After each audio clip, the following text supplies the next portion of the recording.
the scorching Florida sun, endless rehab sessions, and desperate attempts to preserve a marriage strained by pain, loneliness, and pretend consent.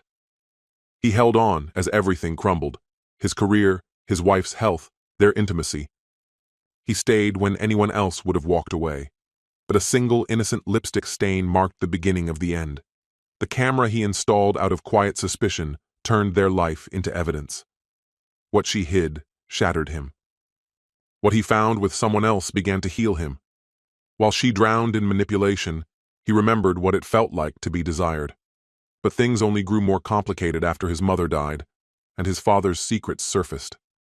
One betrayal triggered another, and now he stands among the ruins of the past, unsure whom he ever truly loved, or if there was ever anyone he could trust. Hello, my friend. I'm so glad you stopped by my channel. If you're here for the first time, don't forget to subscribe and share this video with your friends or family. It really helps my channel a lot. Please tell me in which city or country you watched this video. I value every one of your comments. So, let's get started.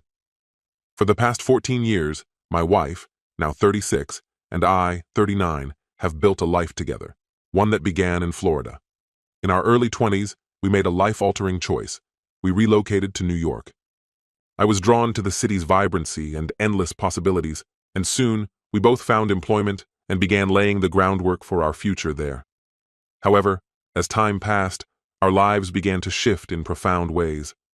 My wife sustained a serious workplace injury that left her with chronic back pain, eventually leading her to go on long-term disability. The impact wasn't solely physical, it deeply affected her emotionally as well. She became withdrawn, avoided social settings, and eventually lost much of her ability to move freely. A heart-to-heart between us laid bare just how complex and heavy our circumstances had become. While she tried in her own way to acknowledge my need for social connection, I was entirely focused on supporting her recovery and imagining a time when we could rediscover life together. Yet about a month later, I began to feel unsettled. What weighed on me was her sudden silence about a topic she had once brought up, her suggestion that we consider opening our relationship. I assumed she'd abandoned the idea or that things were gradually improving. Her condition was showing minor signs of progress, though she still ventured out only for essentials like walking the dogs, grocery shopping, or going to physical therapy. She had begun taking on a few small chores at home, which I took as a hopeful sign. Despite occasionally returning home to find dishes in the sink, I saw her efforts, however limited, as steps forward. Then, one particular afternoon gave me pause. I walked in and found 2 wine glasses on the counter, still dirty. That alone didn't seem unusual, but one of the glasses bore a faint lipstick stain. What stood out was that the color matched the shade she used to wear when she went out, even though she had supposedly stayed in all day.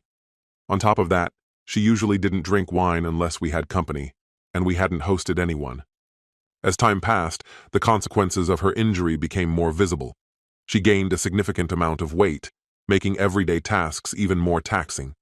Basic activities like cooking or cleaning became difficult for her to manage. Eventually, her condition declined to the point that she needed my help with the most intimate aspects of her care, including bathing. This placed a heavy strain on our relationship. Our physical closeness began to wane and ultimately disappeared, as the emotional and physical demands made intimacy hard to sustain. We adapted as best we could, relying on patience and compassion to navigate this stage of life together. The pressure on me grew heavier once I became our only source of income. With just one paycheck, I had to juggle a full-time job while also caring for my wife, maintaining the home, and tending to our pets. The dream we once shared of living in the heart of New York became more burdensome.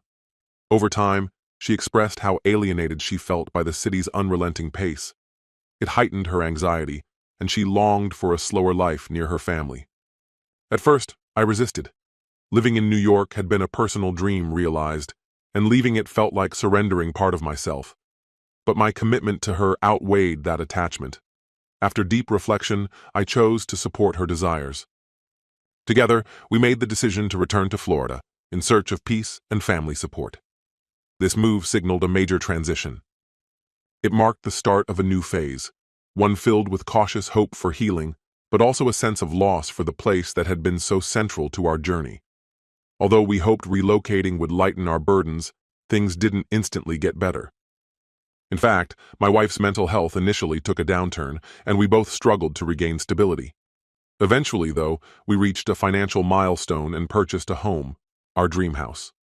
As we settled in, she began to show gradual signs of both physical and emotional improvement. These positive changes gave us a glimmer of hope. Yet during this time, she approached me with a sensitive proposal. Aware of how little social fulfillment I had, she gently suggested I consider seeing other women to find connection and happiness outside of our home. Her words hurt. I loved her deeply, and I told her I wasn't interested in being with anyone else. What I truly wanted was for her to continue getting better so we could once again share the joys of life side by side. That conversation brought into sharp focus the emotional complexity of our situation. She was trying to offer me something to make up for what she couldn't provide, and I was determined to stand by her and rebuild a life of mutual joy. Once more, about a month passed, and I noticed a shift. She had stopped bringing up the idea of an open relationship. I initially interpreted this as a sign she had changed her mind, or perhaps that things were improving between us. Her health did seem to be slowly getting better. Though she rarely left the house except for errands or therapy, she had begun helping more around the house. I saw this as a good sign. Even on days when the kitchen sink still held dirty dishes, I appreciated every bit of effort she put in. Then one afternoon, something caught my attention. I walked in and noticed 2 unwashed wine glasses sitting on the counter. At first, everything appeared normal. Nothing seemed out of place. But then my eye caught something, a lipstick mark on one of the wine glasses.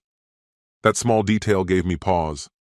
My wife isn't one to drink wine casually unless we're entertaining guests.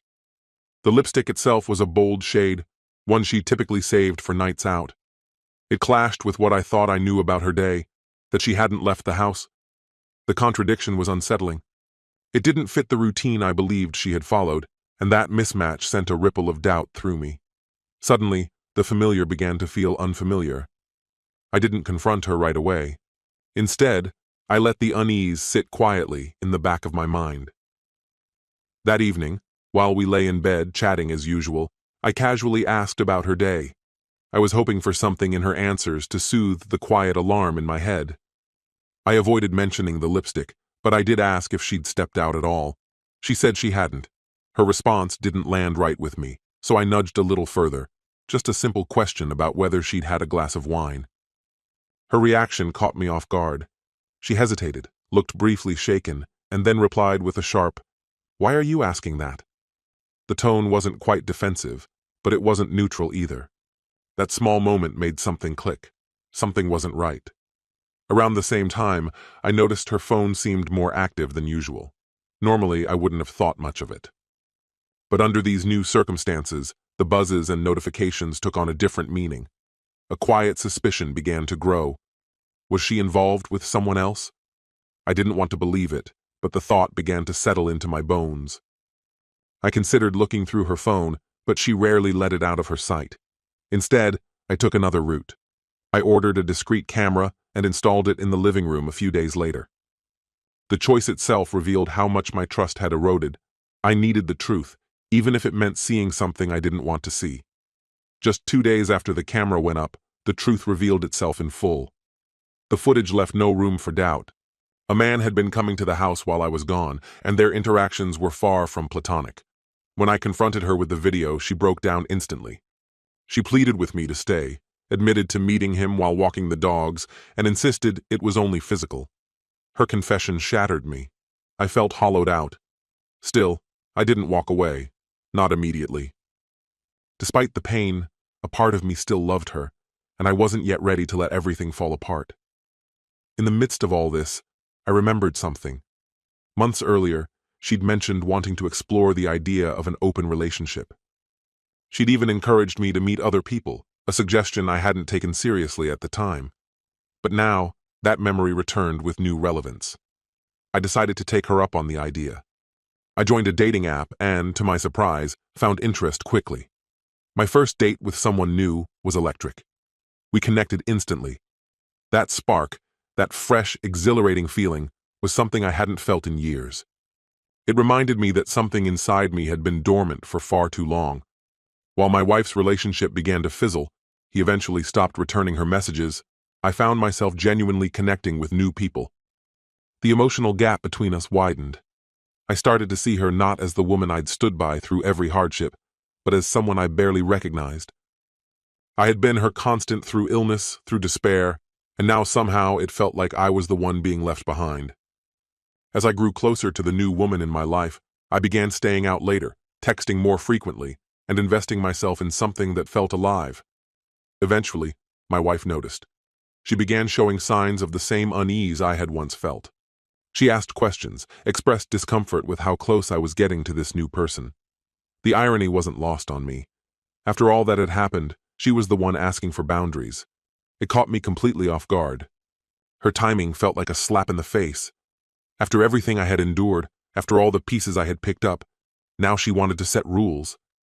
Emotions bubbled over, and I confronted her about it. The conversation turned heavy quickly. She cried. She brought up her disability, framing it as a reason I should remain by her side no matter what. Her words struck me as manipulative, especially since she had once used therapy sessions to push me into considering an open dynamic I had initially resisted.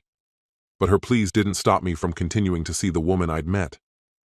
Our relationship blossomed. During one of our conversations, she mentioned her dream of living in New York City. That moment stayed with me. For the first time in a long while, I envisioned a future that didn't include my wife. I was honest with the new woman. I told her I was married, explained the nature of the open arrangement, but as our connection deepened, she began to ask difficult questions. Did I still love my wife? Her question echoed in my mind long after our conversation ended. Eventually, I went on a date with someone else. That experience brought something into focus. The way I was treated, the way I was seen, it made me realize what I had been missing all along. I felt valued, appreciated, even admired. It hit me just how empty things had become at home. That night became a pivot point. I couldn't ignore the contrast anymore. I started to question what I truly wanted in a partner, and whether the marriage I had been clinging to still had a place in that vision. Part 1. The divorce and the beginning of a new life. It's been about 5 months since I discovered, thanks to a hidden camera, that my wife had brought a stranger into our home. That moment became the catalyst for a difficult but necessary choice: ending our marriage. She was blindsided. In a last-ditch effort to keep us together, she said she was fine with me continuing to see the person I'd been romantically involved with. But I had another bombshell to drop. I told her I was planning to relocate to New York City with that same person. Originally, I thought we could coexist until we sold the house, but that plan quickly became untenable. Her behavior shifted. Emotional manipulation took center stage, and I began to feel suffocated. It became clear that staying, physically or emotionally, was harming us both. Leaving our shared space and initiating the divorce was the only step that felt genuinely right after everything we'd endured. She didn't take it lying down. First, she urged me to attend sessions with her therapist in the hope of reconciliation. I declined. When that didn't work, she turned to our extended families, framing me as someone who had simply abandoned her without cause. She knew I wouldn't expose the truth about our open relationship to defend myself, so she used that silence to her advantage. Night after night, she cried loudly, regardless of whether I was home. The constant emotional weight wore me down. Eventually, the stress pushed me to move out completely. The divorce process itself took about 3 months, during which I also ended things with the woman I had initially planned to move with. That break gave me clarity. For the first time in years, I wasn't carrying the emotional burden of someone else's needs. As someone who naturally thrives in social settings, that sense of release was liberating. I could finally reconnect with people and explore new connections without guilt. My plan to move to New York remained intact, but an old employer advised me to hold off until a role matching my skills opened up, especially since I'd been out of the job market for 5 years. If nothing suitable came up soon, I'd begin applying elsewhere. This chapter of my life has been about rebuilding, rediscovering who I am, healing from the emotional fallout, and stepping into a future where I live on my own terms. For the first time in a long while, I felt free. Part 2. Uncovering my father's hidden life after my mother's passing. Let me rewind for a moment. In December 2022, my mother lost her battle with cancer at just 48 years old. She and my father, both the same age, had been married for over a quarter of a century. When she was first diagnosed in early 2020, my dad never left her side. His loyalty during those difficult years earned my deep respect. But everything I thought I knew began to fall apart in August 2023. I was sorting through my mom's personal items, her books, her desk, the things that meant the most to her. That's when I stumbled on something I wasn't supposed to find. An opened letter sitting on my desk, addressed to my dad. It was a formal demand for child support, not for one, but 2 children. The total owed included over $4,000 in interest and had clearly been issued sometime in 2022. It seemed someone had finally found him. As I reflected on that summer, things started making sense. Around that time, he had been urging me to take on extra shifts at work or even find another job to help with bills. I now suspect that the real reason was financial pressure from those support obligations. Things took a more disturbing turn around the anniversary of my mom's death. One evening after work, I pulled into our driveway and saw a car I didn't recognize. Entering through the garage, I heard unmistakable sounds, moaning voices, coming from inside the house, and one of the voices was my dad's. But my mom was gone. Shocked and overwhelmed, I turned around and left, unsure of how to even begin processing what I had just heard. Then came January 1st. That morning, the same unfamiliar car was parked outside again, just as it had been the night before. I had a hunch, so I left my phone on the windowsill, hit record, and aimed it at the driveway. I went outside, walked the dog, and gave it time. When I came back, the car was gone. Watching the video, I saw the car lights flash as it unlocked. My dad's car slowly pulled in behind it. A younger woman stepped out from the back seat and got into the other car before driving off. My dad parked as if nothing had happened. The footage was a bit grainy, but it was clear. She was much younger than him, and definitely someone I didn't know. I haven't told anyone. My younger siblings are still in the dark. I'm considering speaking to a therapist before confronting my dad, or telling my brothers. I don't recognize the man he's become. My perception of him has changed dramatically, and I'm struggling to reconcile this new version with the father I once admired. I don't even know if the woman I saw is the same person seeking child support or someone entirely different. All I know for sure is this. Not long after my mother's death, my father began making child support payments. I strongly suspect he was having an affair, perhaps even during her illness. And just days ago, I caught a much younger woman quietly leaving his car in the dead of night. This story has come to an end. What's your opinion? Share it in the comments, my friend. And if you like this story, check out other exciting videos on my channel. I'll say goodbye until the next video. See you.